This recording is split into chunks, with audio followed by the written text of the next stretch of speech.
Ну что ж, вітаю. Давайте будем пачынаць потихеньку. Сёння паговорым па справах беларускіх, пра справы беларускія.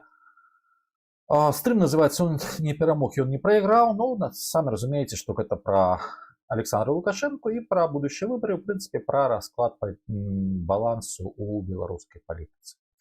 Для тых, хто упершыню на моих стрымах, коротко пра агульныя правілы. Стрым вядзецца па-беларуску, ну, мне просто так прасцей. На пытанне намагаюсь адказваць на той мове, на якой пытанне зададзенае. У каментарах задаваць пытанні, каментаваць могуць падписчыкі з гісторыі падпіскі ад 5 хвілін. Таму, хто не паспеў, але хоча паўдзельнічаць у абмеркаванні, калі ласка, далучайцеся. Спонсоры на Ютубе, калі задаюць пытанне, мне гэта пазначаецца значкамі, адпаведна на гэтае пытанне адказваю у першую чаргу. Ну і дзякую тым, хто падтрымлівае на Патрэоне. Гэтая падтрымка якраз таки стымулюе мяне вяртацца раз за разам на Ютуб. Ну, быццам бы з такой уводнай часткай скончылі. Яшчэ адно. У каментарах я вітаю, калі ідуць нейкія дыскусіі, нейкія спрэчкі у каментарах. Адмыслова захоўваю стужку каментавання, але ёсць адна просьба і адно але. Быць максімальна карэктным датычна адзін аднаго. Мяне гэта не тычыцца, мяне можа скасціць як заўгодна, вось адзін да аднаго старацца ставіцца больш-менш з павагаю, або прынамсі карэктна, бо нам трэба вучыцца, у прынцыпе, камунікаваць адно з адным, размаўляць і шукаць нешта супольнае. Тым болей, што якраз такі тэма гэтага відэа, яна шмат у чым будзе закранаць якраз і пытанне сегментацыі, пытанне расколу беларускага грамадства. Итак, пачынаем. Ну што ж, ужо да дня галасавання, ну так званага галасавання, застаецца не так багата, датэрміновае пайшло. Адпаведна, можна казаць пра тое, што выбары Александра Григорьевича Лукашэнкі, гэта можна так назваць, ну, так ці інакш яны адбудуцца, і пры гэтым, ну, верагодней за ўсё намалююць больш за 85% галасоў, ну, таму што трэба перадолець такую сабе псіхалагічную траўму пасля 20-го года. Гэта азначае вялікі адсотак плюс адсутнасць пратэстаў. Пратэстаў сапраўды не будзе. Але пытанне ў іншым. З пункту гледжання ў перагорнутай старонкі, так, гэта будзе разыгрываць ягонае атачэнне, в прынцыпе, гэты сцэнар, будзе спрабаваць пасля выйсці на некую ці замірэнне з суседзямі, ці нейкі варыянт аднаўлення размовы. Гэта асобная тэма, пра гэта пагаворым, і гэта, дарэчы, будзе ў прагнозе. Нагадваю тым, хто раней не заўважыў, да, я праводжу збор на напісанне і публікацыю, прэзентацыю прагноза для Беларусі 25 год палітычнай часткі, але аб гэтым крышку пазней. І так, ну, уявім, 26-27 число, 90% умоўных, альбо 99,9, і як ты спраўдзіш, колькі рэальна прагаласавала, якая рэальна падтрымка. Натуральна, што атачэнне Лукашэнкі будзе казаць, што падтрымка фактычна суцэльная. Ну і калі браць сацыялогію, то таксама наборы розныя, але значная частка, ну так ці інакш, все ж такі гатова аддаць галасы за Лукашэнку, нават пры умовах свабодных выбараў. Чаму так і што так, і як гэта адбываецца? Ну, калі мы гаворым пра будучыню, то альбо пра электаральны, давайте так, спачатку пра электаральныя працэсы. У кожнага кандыдата, у кожнай партыі ёсць так званы ядро выбаршчыкаў, і ёсць тыя, да каго здолела дацягнуцца ці то прапаганда, ці то агітацыя і так далей. Ядро гэта тыя, хто на каштоўнасным узроўні, яны перакананы, гэта калі даводзіць да абсурда, гэта становіцца як сект, такія заўсёды за цябе будуць галасаваць. Все астатнія гэта вот якраз такі хістка такое, ну, можна назваць балота, можна назваць непэўным электаратам, якія сітуатыўна могуць аддаць свой голас. І, адпаведна, кожная з партый нас зацікаўлена, каб гэта ядро, ну, скажем так, як мага болей пашыралася, як мага болей, скажем так, разрасталась, але з Александром Лукашэнкам ёсць адна праблема. Я думаю, вы памятаеце, тых, хто мяне на канале даўна, я казаў пра сегментацыю беларускага грамадства, 5 асноўных груп, якія выводзяць, ну, ўсё ж такі прыхільных таго, каб карыстацца метадалогіяй, які выводзяць у даследаванні па беларускай ідэнтычнасці, гэта 20-23 гадоў. І от там выводзяць 5 групаў. Вось, калі ласка, я іх зараз пакажу. Што гэта за 5 групаў? Ну, умоўна кажучы, іх можна падзяліць так. Свядома, я думаю, тут тлумачыць не трэба. Гэта і тут, да рэчы, характарыстыкі кароткія ёсць. Гэта збольшага якраз апанент Александра Лукашэнкі. І гэта не тычыцца палітычных перакананняў з пункту гледжання галасавання. Гэта тычыцца якраз такі светапогляду, гэта тычыцца каштоўнасці. У гэтай групе, напрыклад, функцыя дзяржавы, значыць, часткі гэтай групы, яна ўспрыняццё дзяржавы. Гэта ўсё ж такі больш як сервіс, а не як штосьці вялікае, моцнае і так далей. Тыя, хто фармуюцца, ну, тут іншае пытанне. З гэтай групай значна цяжэй, таму што тыя, хто фармуюцца, гэта пераходная група, якая можа хіснуцца туды і туды і туды, але гэта таксама група, дзе ўжо ёсць і нейкі нацыянальны наратыў, і дзе ўжо ёсць адыход ад патэрналізма, таксама больш-менш схільныя да таго, каб задаваць пытанні і выступаць за штосьці новае. І давайте снізу, вот ёсць дзве групы. Савецкія беларусы і русіфікаваныя.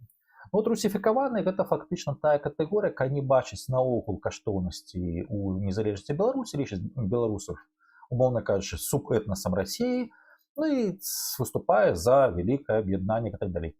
Савецкія гэта, ну, калі сказаць вельмі проста, пэўна ностальгія, хаця пра ностальгію сёння гаварыць не можна, бо там ўжо досыць вялікая колькасць і маладых людзей, але гэта умоўна тых, хто за патэрналізм, за клопат дзяржавы, за моцную руку, за тое, што грамадзін нешта вінен дзяржаве. Яны фармальна прабеларускія, але не такія актыўныя. Ну, кшталту вот, ну, савецкая Беларусія, штосьці вот такое. І, скажем так, те, каму ўсё адно, ну, гэта те, каму ўсё адно, гэта вот такая традыцыйная балота і так далей. Адсоткі мяняюцца, але ключавое для нас вось гэта дзве ніжнія групы. Русіфікаваныя і савецкія. Вось калі адсачыць яшчэ, напрыклад, падобнае даследаванне было ў 2020 годзе, яшчэ раней спрабавалі проста сацыёлагі капнуць, калі адсачыць вось каштоўнасную вось гэтую рамку, то асабіста трагедыя Александра Лукашэнкі ў тым, што гэтая група не расце.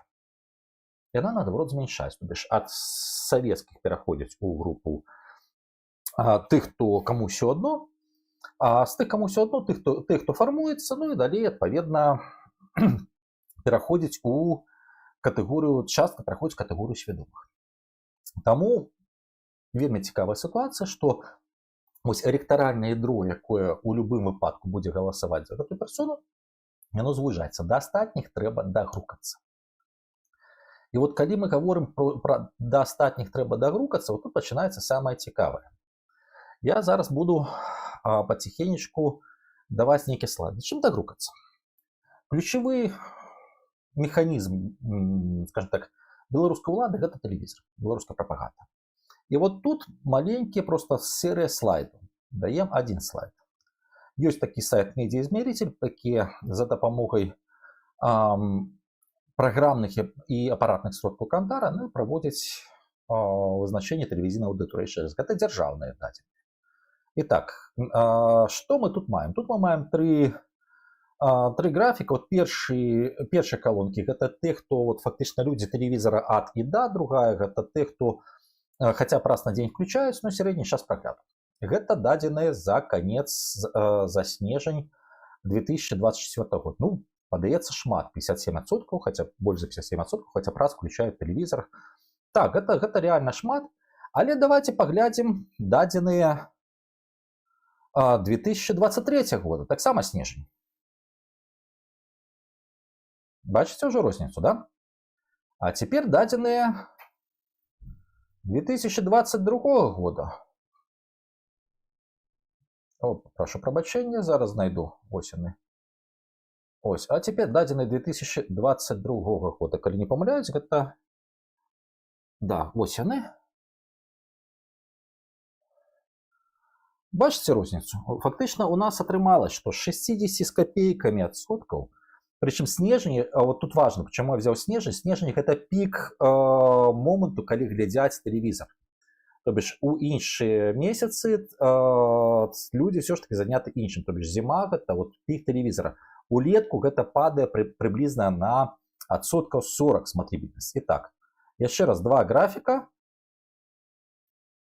2022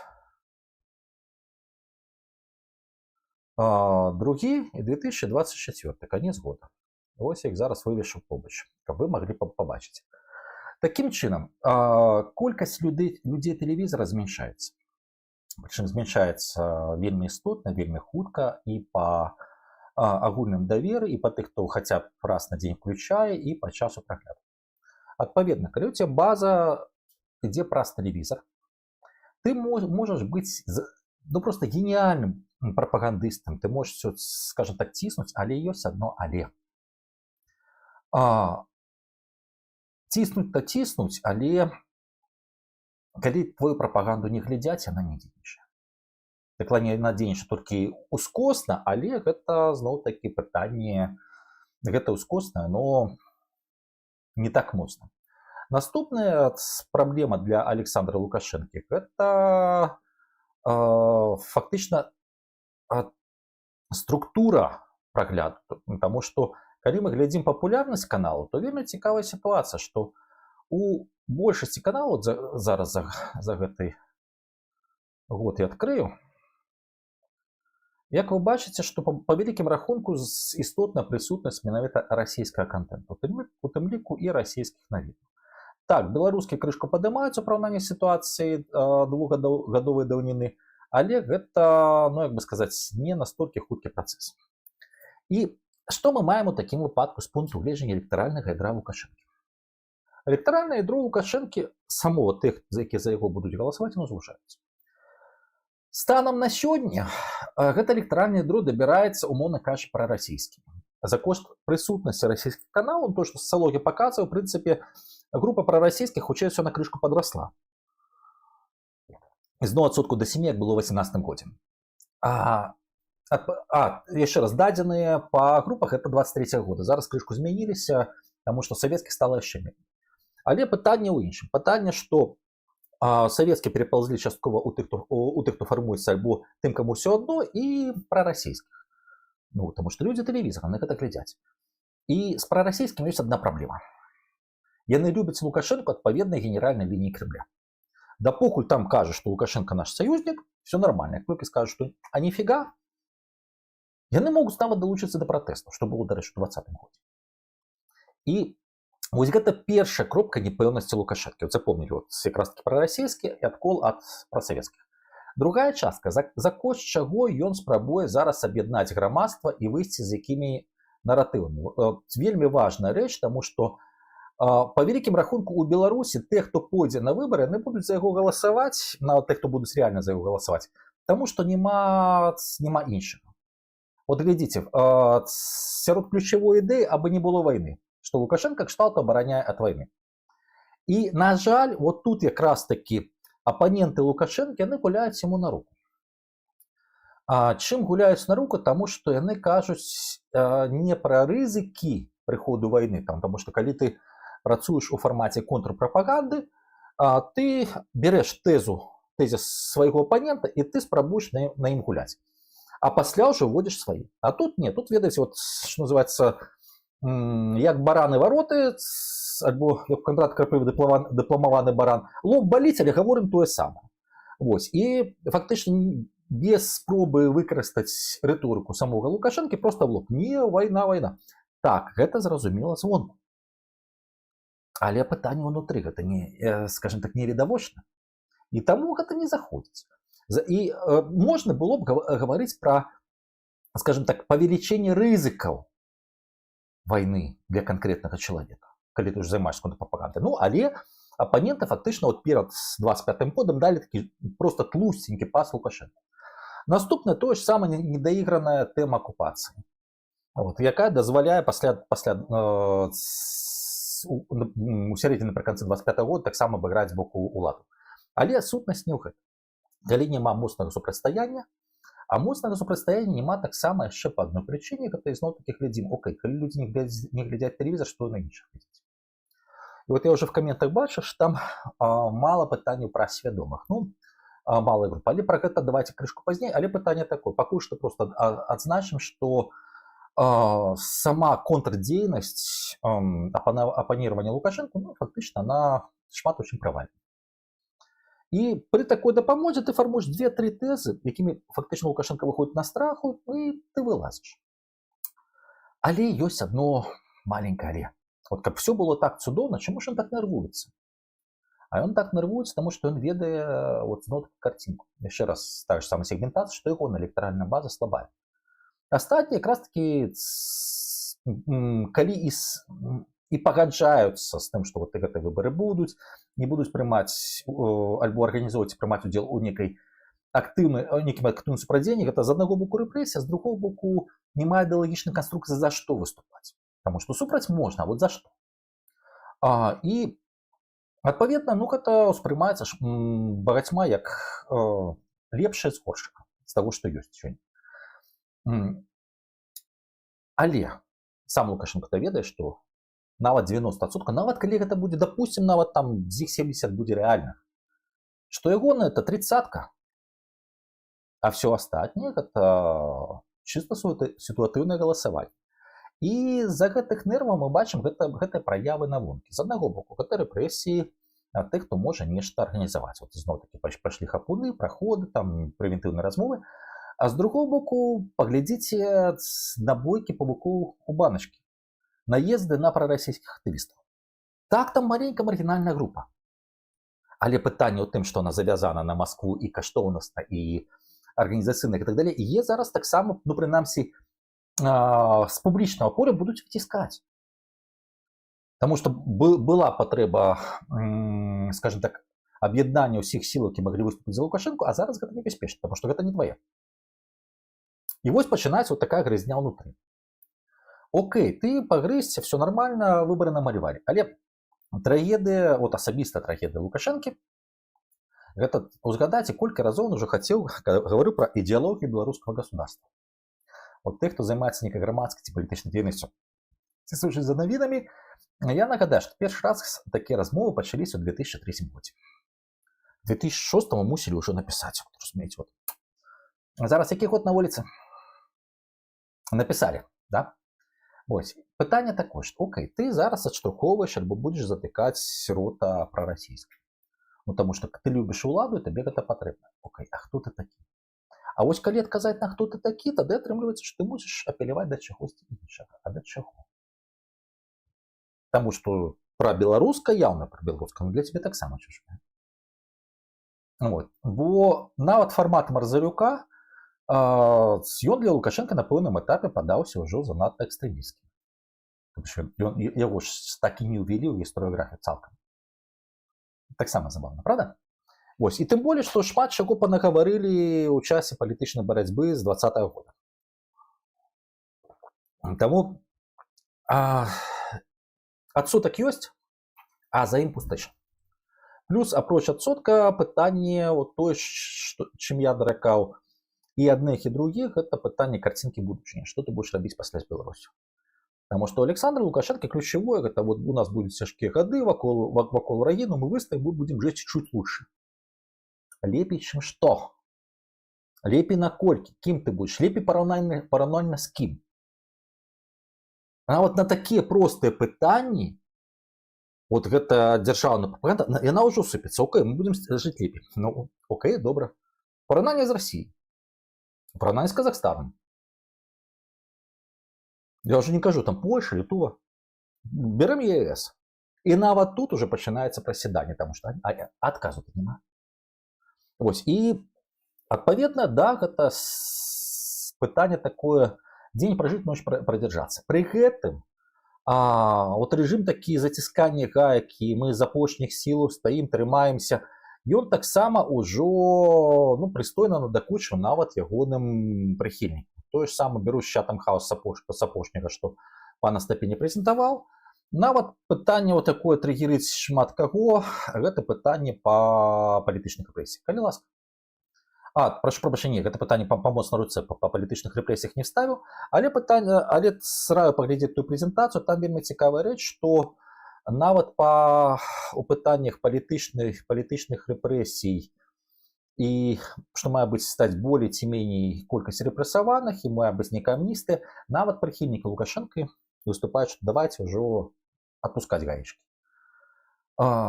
І гэта таксама наступіць на горло ўласнай песні. Атрымліваецца, што зараз якраз такія яструбы ў атачэнні Лукашэнкі, яны аказваюцца ў вельмі вузкім полі.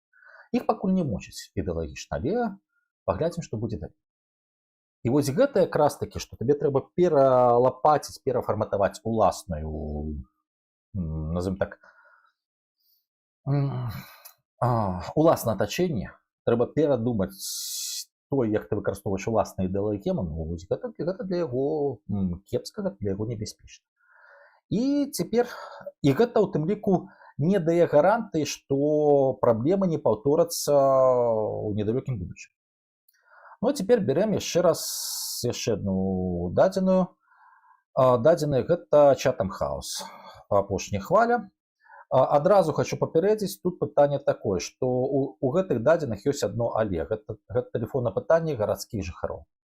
Таму, ўсё ж такі крышку ёсць, так бы сказаць, такі дрейф у бок пра Лукашэнкаўскага. Але таксама бачым, яны выдзяляюць 4 групы праўладныя, гэта якраз такі сума у дадзеным выпадку і пра лукашэнкаўскіх і пра расійскіх. То бишь мы бачым, што калі нават іх прасуміраваць, то гэта ўжо у 23-м годзе 37 плюс 4, а тут 33. Уже меней. Нейтральныя, гэта якраз такі тых, хто занялі пазіцыю шукання. Эканамічна недовольныя і праўладныя. Раней іх адносілі ў адну групу, гэта, прынамсі, у Chatham House, гэта прыхільнікі пратэстаў. Сёння не так. Таму што апаненты таксама шмат у чым згубілі доступ у Беларусі. І мы маем дзве групы. І з пункту гледжання стабілізацыі Лукашэнкі. Давайте яшчэ раз паглядзім на гэтыя групы. Натуральна, што для Александра Лукашэнкі, каб стабілізавацца, патрэбна дацягнуцца інфармацыйна хаця б да нейтральных, то есть 33 плюс 41, і все нормально. А цяпер давайте узгадаем. Еще раз покажу на пике смотрибельность телевизора. Кто забылся? Зараз хвилиночку шукаю гэты слайдик. А теперь давайте глядим смотрибельность телевизора. Ну, погодитесь, гэта крышку меней. А стабільна аўдыторыя наогул меншая. І, адпаведна, да, мы маем праблемы, што стабілізавацца з дапамогай, назовем так, ключевого сродка прапаганды ён не можа. Таму што, яшчэ раз, калі прапаганду не глядзяць, не бачыць, яна не дзейнічае. Праблема апанентаў Лукашэнкі тая ж самая, што так ёсць вакол офіса і блізкія, зараз і Белсад туды можна аднесці, там і Еўрарады, і все іншыя. Ёсць пэўная група СМІ, фармальных, нефармальных, новых, не новых, якія фактычна выходзяць адной такой ідэалагічнай, в адной такой вялікай ідэалагічнай канструкцыі. Окей. Яны гавораць пра беларускія дэмакратычныя сілы, маючы на ўвазе толькі тое, што за мяжой. Яны гавораць пра нацыянальнага лідара. Окей. Але калі Лукашенко спрабуе ўплываць на сваю аўдыторыю, тут тое ж самае. Калі у нас каштоўнасць на разбіўку сегментацыя грамадства, то першае, што ты хочаш, калі ты хочаш выйсці на аўдыторыю, ты вывучаеш, што людзі думаюць, што для іх цікава і так далей. І ўжо выходзіш у гэтых фарматах. Тут жа не. Зноў-такі дыплаваны бараны вароты. У нас ёсць мейнстрім, і мы ў гэтым мейнстріме, скажем так, фігачым. І адпаведна, на групу нейтральных, а гэта ключавая група для зменаў балансу сіл, на групу нейтральных, па вялікім рахунку, не працуе ні адзін, ні другі бок. Таму, да, для Лукашэнкі з аднаго боку гэта сёння велічэзны, проста каласальны падарунак. Але з другого боку ён таксама не можа з гэтым працаваць. Таму што тут патрэбны зусім іншы падыход. Пры гэтым да апанентаў вот я з віленскую варшавскую групу я магу зразумець, таму што аказались у вельмі складанай сітуацыі вот з пункту гледжання да каго апеляваць. Таму што калі ты працуеш ну па-перша, людзі, які апынуліся ў эміграцыі, з'ехалі асабліва з-за пераследавання, маюць, ну скажем так, пэўнае эмацыйнае стаўленне да краіны, якая цябе выціснула, і да людзей, які не збіраюцца з'язджаць. Я думаю, што гэта ўжо відавочна заўважалі, у тым ліку рост такого раскола, і маюць нейкія іншыя выяўленні пра то, як можна вырашыць. Вот тое ж самае пастаянна давайце ціснуць санкцыямі, закрываць межах і так далей. Да, ну для дыаспоры, ну класс. А для тых, хто внутрі? Тых, хто внутрі сидять і думаюць, да блін, як вы за пі-пі-пі-пі-пі. Только уже не дачыні толькі да Лукашенка, дачыні і да гэтай групы. І вось гэта да, гэта реально ўплывае, гэта реально триггеріць. Але ты можаш, калі ты паспрабуеш выйсці вот на так званых нейтральных і у тым ліку спрабуеш абыходзіць тэзавыя канструкцыі прапаганды Лукашэнкі, у нечым ты кажаш, ну вот тут власць малацы, а тут что-то ошиблось. І тады ты губляеш сваю аўдыторыю у дыаспоры. Таму што яшчэ раз эмацыйна стаўленне, як ты мог сказаць, што ў Беларусі штосьці добрае адбылося. Адпаведна, ты вымушаны працаваць на дыаспору, таму што калі ты ездзіш, сустракаешся з палітыкамі ў Еўрапейскім Саюзе, ад гэтага залежыць твоё жыццё, твой бюджэт, табе патрэбна дэманстрацыя, карцінкі падтрымкі звонку. На вуліцы пікеце, какая-нибудь акцыя. А калі ты не працуеш з гэтымі людзьмі, гэтага няма. І натуральны выбор, што ёсць праца з дыаспорай. Але, ізноў-такі, калі ты працуеш з дыаспорай, ты месцамі часткай сваіх тэзаў ты реально дратуеш, што хто Беларусі. І выхад вот на гэтую групу якраз такі вот тых самых, у другі бок, вот у тых самых шэренькіх нейтральненькіх, і ён становіцца, ну, край цяжкім. І, дарэчы, і эканамічна незадаволеныя таксама. Ну і у абодвух бакоў гэта пытанне адсутнасці будучыні. Пры гэтым з пункту гледжання, як бы сказаць, перакананняў, што будзе далей і як што, тут таксама ўжо сацыёлагі, я слайдзе гэта не рабіў, але таксама паказвалі, што ў прынцыпе гатоўнасць да зменаў альбо жаданне зменаў у краіне ёсць. І сярод прыхільнікаў Лукашэнкі. Усведамленне, што нешта трэба мяняць. Я ўжо не буду доўга гаварыць, толькі паўтару, што 8 жніўня, за дзень да галасавання 2020 года сказаў, што гэта ягоны апошні электаральны тэрмін. Я ў гэтым прынцыпе упэўнены. Таму што сістэма мусіць змяніцца, і альбо Лукашенко мяняецца да непазнавальнасці, што малаверагодна, альбо так ці інакш ён сыходзіць. Дасядзець вось гэты 5 год будзе ўкрай цяжка, амаль немагчыма. Але пытанне, ці наступіць пасля гэтага адразу дэмакратыя. Таксама. І гэта вот пытанне карцінкі будучыні, што ты хочаш. Вот чаму ён не прайграў? Вот быццам бы все кепска. А он не прайграў вот за гэтага слайдзіка. Гэта ізноў-такі пытанне апелявання і камунікацыі, у тым ліку з нейтральнымі. Паглядзіце, калі ласка, гэта настрой от гарадскога насельніцтва, якое можна лічыць, скажем так, найбольш прасунутым з пункту гледжання так званай сильной руки. Вот бачите, тут и реформы, и сильная рука. Вот у агулі 58% за сильную руку. Гэта означае, што ў агуле за той ці іншы фармат аўтакратыі 58% насельніцтва, гаспадарства.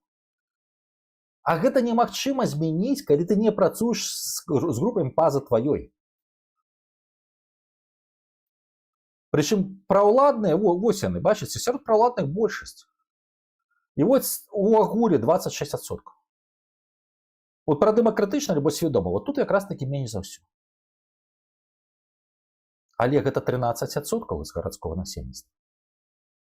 Ой, 14 з гарадскога насельніцтва, або 13, калі браць з даследавання 23 года, калі верыць гэтым дадзеным. Вось разбівачка. Таму тых, хто хоча змены ў краіне, так ці інакш, яны вымушаны будуць шукаць падыходы да інфармацыйныя і з пункту гледжання карцінкі будучыні да людзей, які знаходзяцца па-за тваёй групай. Прыкладам з абодвух бакоў гэта задача стаіць аднолькава. І мусіць прапанаваць некае бачанне, што будзе пасля гэтага. От умоўна кажучы, гадзіна Ч. Окей, змянілася прозвішча прэзідэнта, што далей? Так, это не мусіць быць адна праграма, гэта мусіць быць проста пэўная дыскусія, таму што гэта дыскусія, она ў тым ліку змяшчае вось гэтыя адсоткі. Але пакуль што мы маем то, што маем. І мы маем, ну, станам на сёння, Лукашенко, да, ён намалюе сабе 90%, але пры гэтым ён не пераможа, яму будзе далей страшна. І ціск сістэмы будзе знутры каласальны, ціск грамадства будзе, ён яго будзе адчуваць. Я ўжо не кажу там пра Расію, пра знешнія чыннікі. Але пытанне, што у яго самога карціны будучыні няма, што рабіць няма, і пры гэтым ён канчаткова не прайграў, таму што больш за 50% за той ці іншы фармат аўтакратыі станам на сёння. Бо іншыя не працуюць на гэтым. З пункту гледжання апанента, ну, тут таксама можна бясконца казаць пра такую рэч, як легітымнасць нацыянальнага лідара, все іншае, але пытанне, што калі ты не прапануеш нічога канкрэтнага, нармальнай будучыні, калі ты проста спрабуеш гуляць на эмоцыях, ну, напрыклад, будзе форум беларусы, годна лепшай будучыні. Якое, лепшай? Вот ведаеце, люстэрка Лукашенко, Ціхановская. Адзін кажа, мы будзем жыць лепей, другая таксама, мы дастроім лепшай будучыні. Так окей, падпівайце адзін аднаму, ёпці-мопці. Пытанне проста, што ізноў такі карцінкі няма. І вось яшчэ раз паўторю, гэта казаў напрыканцы 22-го года. Калі адзначыць, што ёсць гэты вакуум. Той, хто першы зойдзе на гэтае поле, той зможа на сябе перацягнуць сімпатыю. Праз годзік-паўтары. Але заходзіць трэба. І тут пытанне не ў тэлевізары, таму што, яшчэ раз, людзі сядзяць телекі, людзі глядзяць тэлеграм, людзі сядзяць тик-токі. Механізму данесення інфармацыі вось і маленькая тележка. Пытанне проста тое, што ты мусіш у тым ліку працаваць у каштоўнаснай матрыцы альбо ў каштоўнасных рамках і з тымі інтарэсамі базавымі, які ёсць у тваёй мэтавай групы, вызначэнні мэтавай групы. А вось гэта таксама праблема. Ну, сорі, калі безрадасна, ну, але пазітыўна тое, што для Александра Григорьевича высокі адсотак наўрад ці яго вельмі моцна будзе радаваць вельмі доўга. Негатыўна, што, ну, апаненты гэтым таксама пакуль што скарыстацца не збіраюцца. Ну, цяпер маленькі, што называецца, перапыначак, альбо без перапынка. Давайте паехалі паціхенечку адказваць на пытанні. Зараз гартаю стужку, сёння іх не так багата, і гэта цудоўна. Забыўся яшчэ хвілінку на рэкламу. Зараз у каментары кідаю спасылачку. Што гэта такое? Гэта збор на прагноз па Беларусі на 25 год. Раблю такую маленькую правакацыю і заадно маленькі замер інтарэсаў аўдыторыі. Сэнс які контент мусіць каштаваць пэўныя грошы. І хочу з аднаго боку паказаць, што можна збіраць у тым ліку на нетыповы для розных фарматаў аналітычны контент, пры гэтым карыстаючыся нават толькі сваёй аўдыторыяй, тому што я не выходжу на платформы збору донатаў. Вялікія маю на увазе, не карыстаюсь паслугамі трэцяй групы. І пры гэтым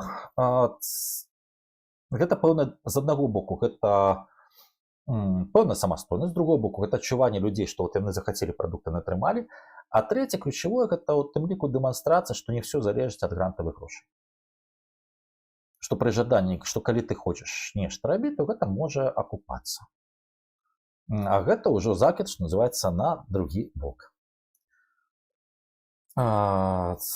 Ну і цяпер паехалі адказваць на пытанні.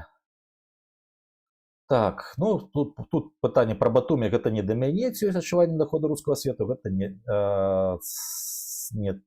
тут, пашлі далей.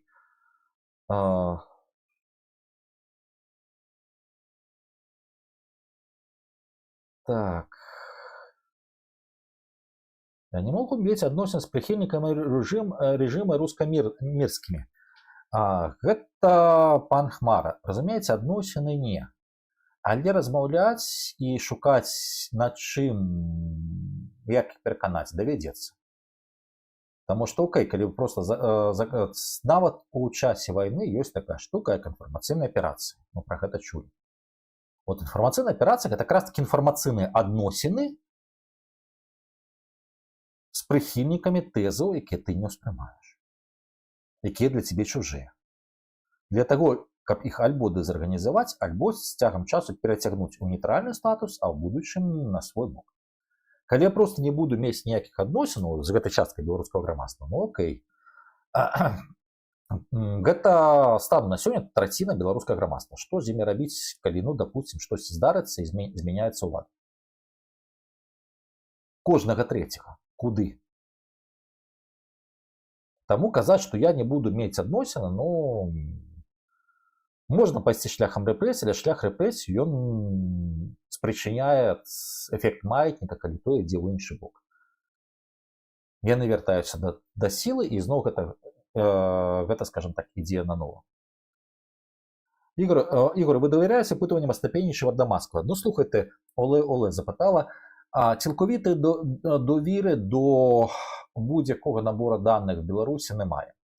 Але, як ви помітили, в даному випадку я скористався одразу декількома наборами даних на одну тему.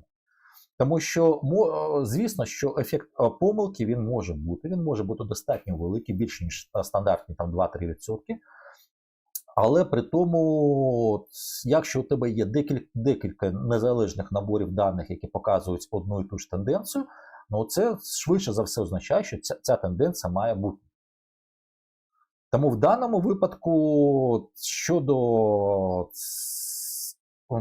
прихильників руського міру, щодо прихильників Олександра Лукашенка, щодо групи свідомих, цей трек він був помічений, до речі, москалями.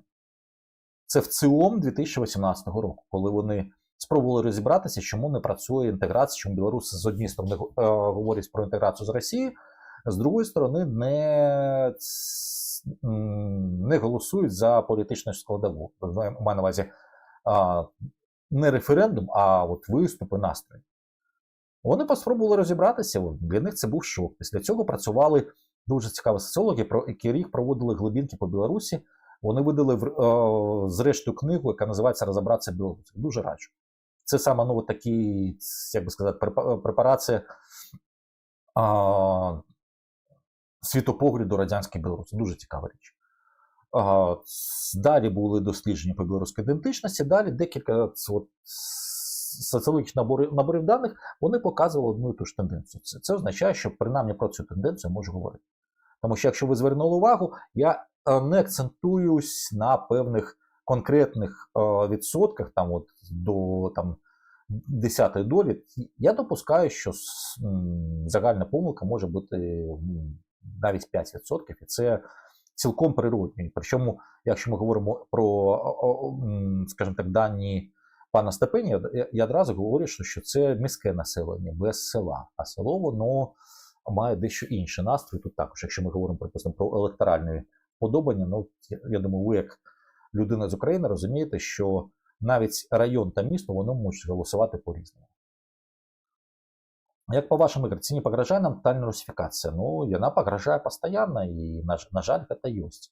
Але цілком, от, що називається, катком до приведення всього до руського міра, ну, поки що ні. Тут питання хоч і процесу у громадстві, що білоруська мова може розвиватися далі при умові, коли на її є попит.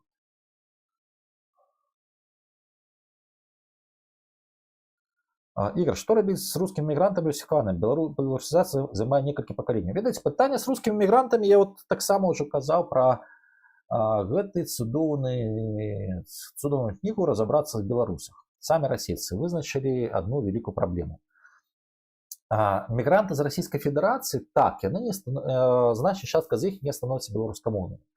Але яны сприймають себе як частку, значить частка, як частка белорусской політичної нації, хоч така ще до конца не сформована. Потому что, коли брать этничных российцев, мигрантов из России, глядите, на момент отрымания незалежности Беларуси этничных российцев у нас было 12%.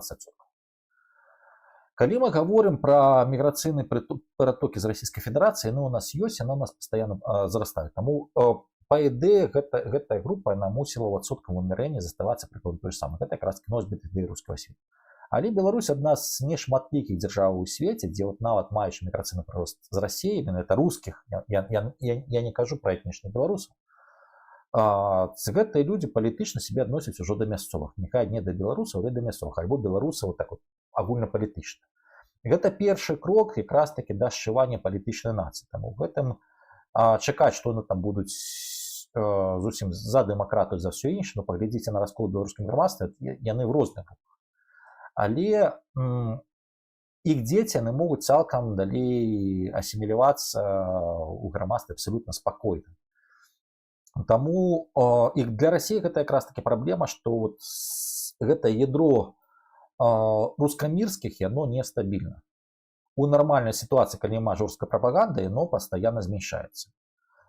Пытанне беларускага складніка. Пытанне беларускага складніка гэта пытанне зноў-такі жыццёвых перспектываў і так далей. У мяне ёсць плейліст, праграма эгоіста, яшчэ ў 2020 годзе спрабаваў, быў такім наіўным, спрабаваў падказаць некалькі ідэяў, у тым ліку апанента Лукашенка. Нават кожнае відэо пачынаў з таго, што я пералічу ідэі, берыце, забірайце. Вызнаю, я, скажем так, пераацаніў некаторых людзей. Але нават в умовах, з пункту гледжання Беларусі, нават в умовах цяперашняй сітуацыі без рэзкіх крокаў, адзін просты падыход. У нас ёсць фармальна двухмоўе, да? Гэта азначае, што грамадзянін можа карыстацца любой з моваў. А прадстаўнік дзяржавы мусіць ведаць абедзве. Вось, калі ласка, ты проста запускаеш на год моўныя курсы, а пасля атэстацыю чыноўніку на наведанне беларускай мовы. Як толькі ты гэта зрабіў, як вы думаеце, ці збольшыцца прыток абітурыентаў на беларускую філалогію? Якая колькасць вучняў пачне больш глыбока вывучаць беларускую мову? Нават на такім, так, гэта мусіць быць на працягу некалькіх пакаленняў, так, паўтарацца. Але нават такая проста ідэя, нават без змены закона, як можна проста вагу шалю змясціць на іншы бок. Калі ласка, гэта на паверхні ляжыць.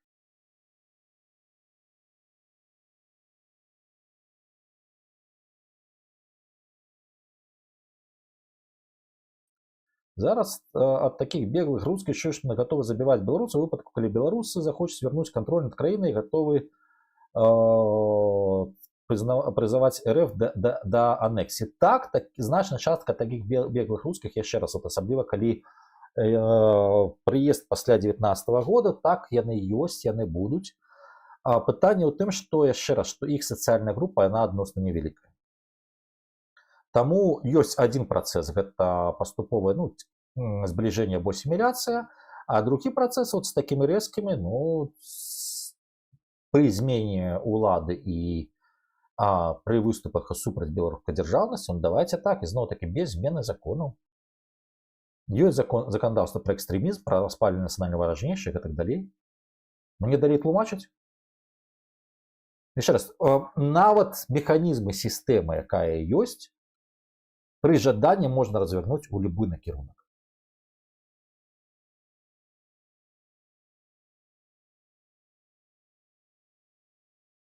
Ігор, бачылі стан палітвязня пасля некалькі год турмы? Вось адказ, што рабіць самаапаўцамі, каб яны пасля адсідкі не мелі фізічнай магчымасці ствараць банды. Окей, гэта Арчибальд Шпіцель-Дроссель. Цудоўна. Цяпер давайце наконт падумаць галавой. Гэта у нас ёсць дэпартамент выканання пакаранняў, у нас ёсць следчыя органы, у нас ёсць спецпадраздзяленне міліцыі, у нас ёсць частка сіл спецыяльных аперацый. Добра. Уяўляем, што змянілася ўлада. Нам трэба памяняць всіх гэтых людзей, то бишь тэрмінова падрыхтаваць, гэта правесці паліцэйскую іншую рэформу. Добра. Гэтых людзей мы выкінулі на вуліцу, і мы проста з прычыны прыналежнасці да пэўнай групы мы іх, скажем так, працягнулі праз негатыўную дыскрымінацыю. То бишь мы істотна панізілі іх правах. Ну, быццам бы на першы погляд гэта падаецца, все, перамаглі, класна, яны нічога не могуць. А далей думаем пра адну простую штуку. Ладно выборы, ладно, скажем так, вулічныя беспарадкі, потому что суммарна гэта больш за 100 000 чалавек. Але пытанне, што гэта людзі, якія умеюць абыходзіць са зброі, а пытанне крыміналу. Таму так, пакаранне вінных яно мусіць быць. Але тут вельмі балючая рэч, гэта якраз таки пераходнае правасуддзе пасля любых грамадзянскіх канфліктаў альбо грамадзянскіх войнаў, но ёсць. Гэта азначае, што вызначаецца мяжа, ад якой пачынаецца пакаранне і ніжэй за якой ёсць амністыя. І другая частка гэта думка пра тое, а чым заняць гэтых людзей. Калі ён умеў хадзіць толькі, што называецца, в форме і кашмарыць там людзей на вуліцах, окей, чым ён будзе займацца далей. Таму што калі яго ёсць базавае пазнанне, напрыклад, у аператыўнай дзейнасці, ну, пераход з эннай колькасці такіх людзей в крымінал, гэта штука небяспечная. Пераход эннай колькасці такіх людзей на службу да іншай дзяржавы, гэта штука небяспечная. То бишь ты мусіш даць альтэрнатыву, куды сыходзіць. І гэта задача сістэмы. Разумееш, што гэта вельмі моцна баліць з пункту гледжання там пераследу, калі жаданне з усімі разлічыцца. Так. Але пытанне такое, ёсць патрэба разлічыцца тут і сёння, і далей хоць гары на ўсё гарам, ці ёсць патрэба ўсё ж таки выратаваць краіну. Калі выратаваць краіну, тады адпаведна апроч пакарання, таму што оно мусіць быць для тых, хто запляміўся вельмі моцна, але для астатняй групы мусіць быць альтэрнатыва. Бо іначай грамадства, оно застанецца сегментаваным, што вот як вышэй было, што я з гэтымі размаўляць не буду. І гэта азначае альбо электаральныя гойдалкі, калі звонку ніхто не ўмешваецца, альбо грамадзянскі канфлікт, альбо халэму з дзяржаўнасці. На жаль. Таму тут якраз таки трэба думаць, якім чынам.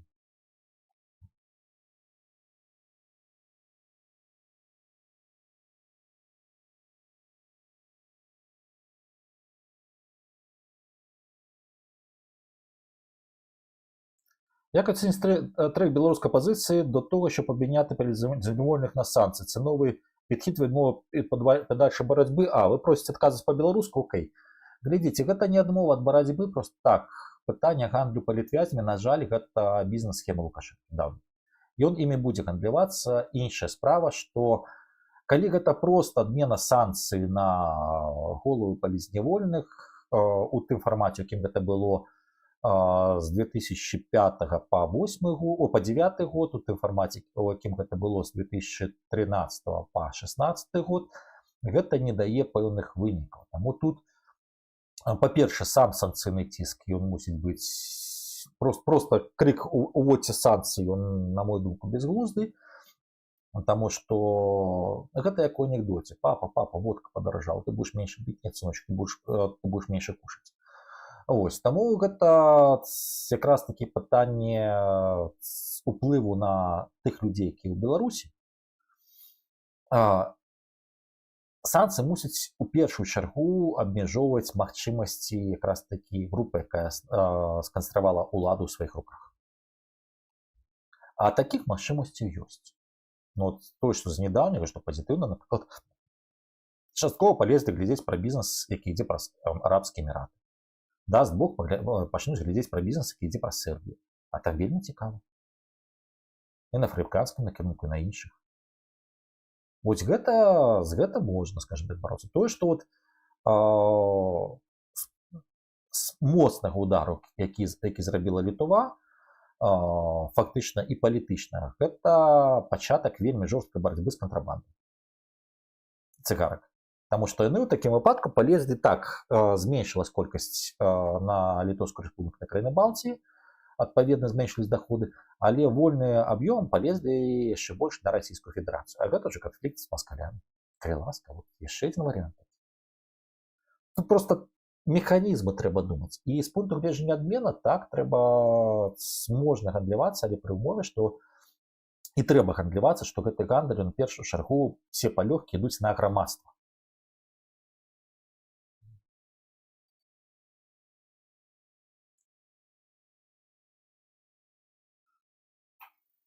Дмитрий Подоля.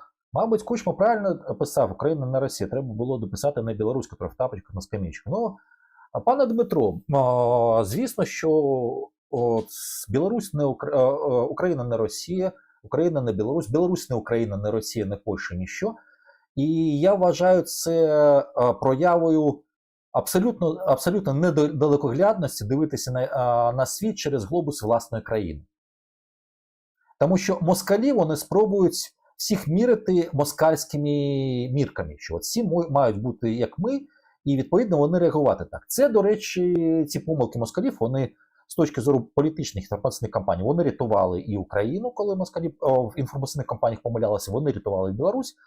І якщо щиро, мені дуже неприємно, дуже боляче, коли частина з українців спробує іти тим же ж самим шляхом, мірити світ, вважаючи, що Україна – це еталон реакції на зовнішні подражники. В результаті є вже конфлікт з Польщею, є вже конфлікт, скажімо так, з Угорщиною, зі Словаччиною. Білорусія просто залишає навіть задушки. Просто це, на мою думку, помилкова стратегія і помилкова тактика. Звісно, кожна нація сама. І якщо ви чули початок, навіть з точки зору сегментації білоруського суспільства, початок стриму, то все починається з того, що ти думаєш в комунікації, як думає той, з ким ти хочеш говорити, що є для нього цінністю.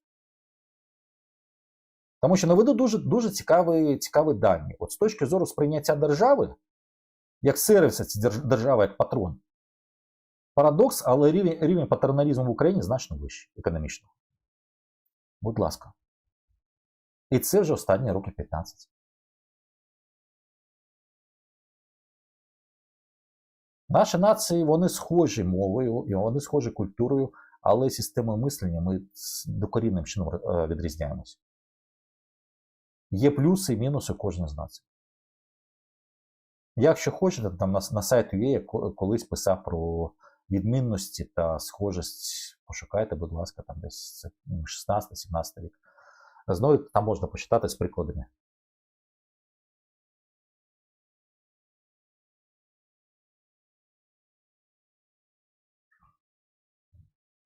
При переході улади від сім'ї Луці є білоруський бізнес, який зможе утримати уладу Білорусі, не дасть Москві. Ну, слухайте, питання у тим, що тут не тільки білоруський бізнес, тут питання певних, як би сказати, навіть не соціальних, а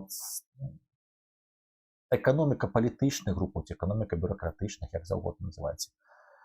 А, на жаль, готових таких груповок їх небагато. І от чому якраз таки я у відказах на питання вельми різко відреагував на тезу, що не буду з ними розмовляти. У 2020 році знімав ролик у тим ліку про, так само про сегментацію, про те, на що гуляють російці. Москалі не гуляють на те, як домінувати у політичному полі. І вони гуляють, навіть у випадку умовно-демократичного парламенту, навіть без президента, вони гуляють на золотую акцію. Гэта означае, вони стимулюють розкол громадства, каб беларусы з беларусамі не дамаўлялись, і праводзяць у парламент, там, ці кіруючыя органы адносна невялікую, але сваю партію, яка може вступіць в коаліцію або з тымі, в обмен на некія саступкі, в обмен на некія гарантыі. І за кошт гэтага яны трымаюць за гарлянку всю дзяржаву. Калі ўжо пайшло па Украіне, то ну, от, з українцями згадати таку штуку, як, пам'ятаєте гасло «Країні потрібен Литвин»? Ось він типовіший приклад, як це працює для українців. Маленька фракція, яка по черзі входить в різні коаліції, кожен раз вона вибиває певне економічне і політичне рішення. І для Росії на початковому етапі гэтага дастаткова. І каб гэтага пазбегнуць, яшчэ раз, вот, беларусы, зноў-такі, спрабуючы вучыцца на прыкладах іншых, нам трэба вучыцца размаўляць адзін з адным. Нават з тымі, хто станам на сёння, чыя пазіцыі выклікаюць тебе агіду, раздратаванне. Таму што калі беларус беларусу не будзе размаўляць, то тады ён будзе размаўляць пра пасярэдніцтва маскаля, які будзе кіраваць усім.